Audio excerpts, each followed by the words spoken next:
Grenoux, à Laval. Alors Grenoux, c'est en gros c'est la zone commerciale Carrefour que vous avez actuellement. Et donc il est né de René Béziers et de Jeanne Mérias, qui avaient tous les deux 35 ans lorsqu'il est né. Jean Béziers était un gaillard, c'est un gars assez grand, d'allure martiale, extrêmement brave. Toutes les chroniques du moment nous le disent.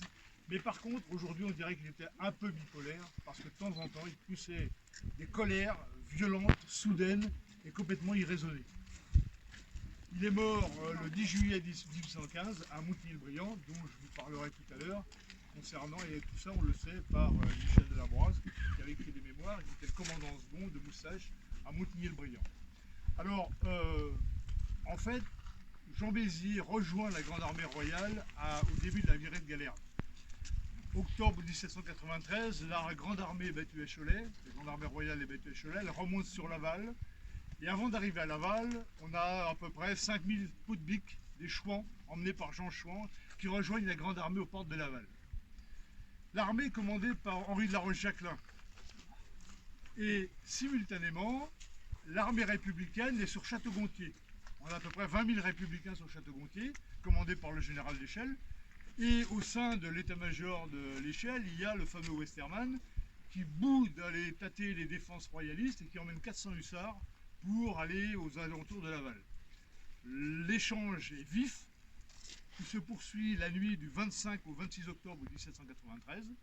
Et on a une première anecdote sur Jean Béziers, c'est que Duchemin des Cépeaux, qui en 1825 a fait paraître les lettres de la chouannerie, nous indique qu'il y a un chouan qui va par 3 fois dans les caissons républicains la nuit récupérer des cartouches. Et bien ce chouan, c'est Jean Béziers. C'est le premier acte qu'on peut illustrer sur la bravoure de Jean Béziers. Ensuite, l'armée, le lendemain, elle se met en ordre de bataille pour affronter l'armée républicaine sur la lande de la Croix-Bataille au niveau d'Antram. L'armée traverse Laval en passant devant l'église Saint-Vénérand. En face Saint-Vénérand, vous avez l'hôtel de Montfranc. Là, on a installé sur le balcon le général Lescure, qui a été gravement blessé à Cholet, auquel on a placé une espèce de plaque de métal sur le front.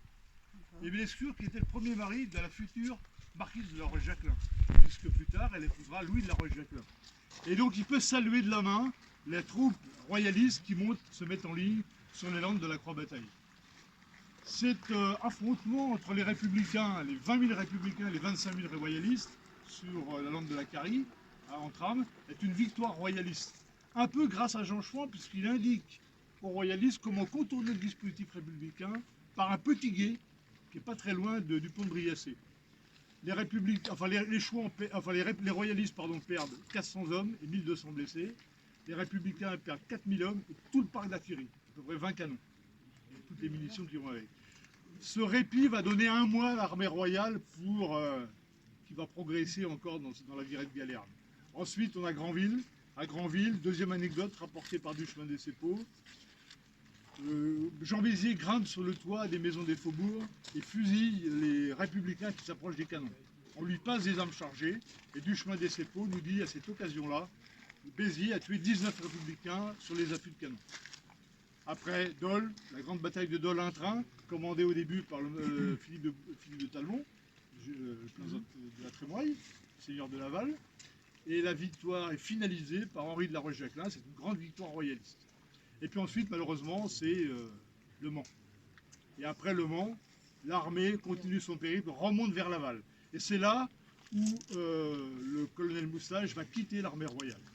Et il va rejoindre les maquis chouans. Je dis les maquis à dessein, parce qu'autant la grande armée royale combattait comme une armée de ligne, c'est-à-dire que tous ces officiers étaient des officiers d'Ancien Régime. On combattait comme une armée de ligne. C'est précisément pour ça qu'elle a été vaincue. Parce que d'une part, lorsqu'elle avait des pertes, contrairement aux républicains, elle ne pouvait pas renouveler ses effectifs aussi rapidement. Elle avait un problème avec ses lignes logistiques. Et donc, nécessairement, elle faisait ce qu'on appelle des victoires à la Pyrrhus. Même quand elle gagnait, elle perdait. Alors que la chevalerie, c'était la guerre d'embuscade. C'était la neutralisation des lignes logistiques.